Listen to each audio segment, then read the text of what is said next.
นักแข่งทุกคนทำวันนี้ให้เป็นงานวิ่งมันให้ชาวลำพูนดูกันหน่อยนะครับกองเชียร์พร้อมคุณพ่อคุณแม่พร้อมแล้ว ready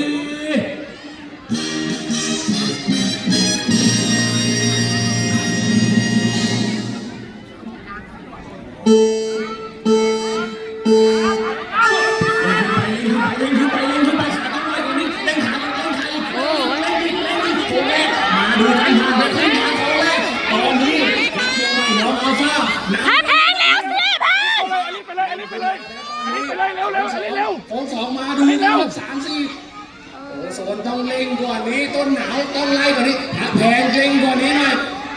โอ้น้องเกดปิดเสียบโค้งในได้